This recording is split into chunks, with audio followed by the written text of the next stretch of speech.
Okay, so for this video, we're going to take a look at some basic iron palm training. I bought this bag from Amazon for about £10, so they are relatively inexpensive. The logo is optional, so it's up to you what you want on your bag. And then apart from that, you're going to need probably a couple of kilos of rice just to stick inside it. If you are more advanced, then obviously you can use things like sand, even up to small metal ball bearings that I've seen in iron palm bags as well. But really, when you're conditioning your hand, you don't need too much. You just need to train it fairly regularly, especially with the self-defense aspect of your training, simply because if you're out on the street, you're not going to have any gloves or wraps or anything to support your hands or wrist. So you understand how much conditioning is actually required if you're going to put a lot of force through these hands. Now, there's a couple of ways we can use the iron palm bag. This is the easiest. So where you just have a flat surface, and you want the flat surface to be at about waist height. Now this is slightly low, so what I'm going to do whilst I'm doing my striking on the bag is I'm just going to sink my weight down slightly. It's a good exercise for the legs to isometrically work those whilst you're striking the bag. The other way to use the iron palm bag is to hang it on the wall, but it's slightly different. We're going to be striking into that, whereas when it's just down here, we're going to let the hands drop. We want to take it nice and slow to start with, especially if you haven't done any iron palm work before. Grab yourself a bag, get yourself a setup, and just start to slowly work into it. And then even if you're just working for maybe 5-10 minutes a day, you'll really notice the development of strength in your hands and in your wrists. One thing I would recommend when you start doing iron palm is buying some of the iron palm wine. You can either buy this pre-made or you can make your own, though I would recommend that you buy it pre-made to start with because it takes 6 months to make. You put just a slight bit on your hand and just rub it into all the areas that you're going to be striking, and that's just going to help prevent excess bruising and muscular damage to the hands just whilst you're building up your strikes. With the iron palm wine, you can also rub some in after you've finished as well. So that's just going to assist the hands with the recovery process after you've finished a session on the bag. So for the 5 strikes we're going to look at, first of all, we're going to use the chop. So just a basic chop, let it drop down from about chest level, and you're going to be striking just the meaty part of the hand. Just strike down and let it drop into the bag. You're going to chamber your wrists slightly. With that, you'll be able to add just a little bit of extra energy to each one of those strikes. So just pop the wrist forwards. You should make quite a firm, solid connection.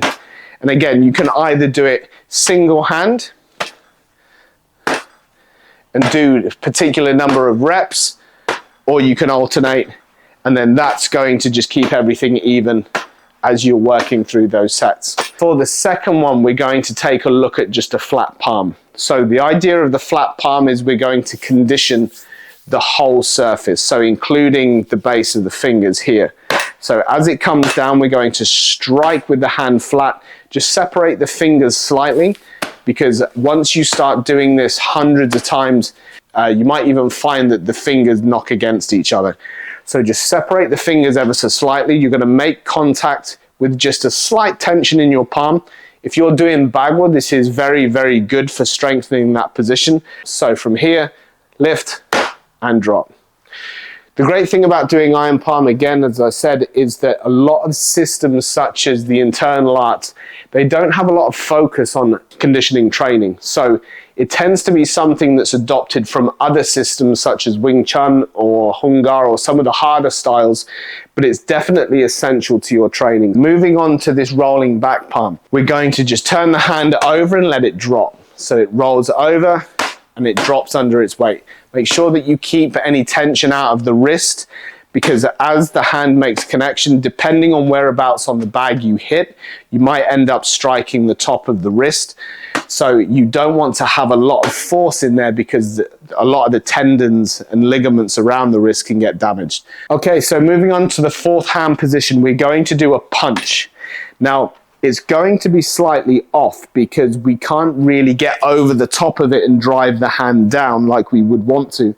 So we're just going to chamber the wrist and just put it into this position here. That way we can let the arm drop in the same manner that it did before, and we can have the knuckles connect to the bag evenly. This is a prime example to why you don't put any excess force through the strike, because if you strike down this way, you can put a lot of excess tension into the wrist. So just let it drop under the weight of itself, and then you can just change it out. Again, you can either alternate as you let them drop, or you can just do them single arm. For the last strike, we're going to look at developing the fingertips. For this one, we are going to use the thumb as well. This is going to help to develop your grip strength. It's going to help to develop your grabbing and pulling power, and also your contact with the limb itself. So what we're going to do is just make a slight claw shape, bring all of the fingers in front of the palm, and just let it drop. But again, because your fingers aren't used to doing this, don't force it into the bag. Just let the hands drop in, and that way you're going to start to develop some real conditioning for those fingers. Once you've practiced all of the individual hand positions, you can then start looking at linking them. And this is a great way for you to develop some other attributes that you see very similar to the way you practice form work. A nice, easy 5-count sequence, and this is going to link all of those hand positions together. So first of all, we're going to generate the chop movement just by chambering the wrist and snapping it into the bag. So we're then going to turn the hand over, load the wrist yin, and then palm strike into the bag. We're then going to use that whole whipping movement from the rolling back palm to then strike into number 3. Now we lift the hand, we're going back into a straight movement, so we're going to drive the punch down into the bag, and then we're going to finish just by lifting and dropping the fingertips in. Chop, palm, back palm, punch, fingers. Chop, palm, back palm, punch, fingers. I would recommend you just set a timer for about 5 minutes.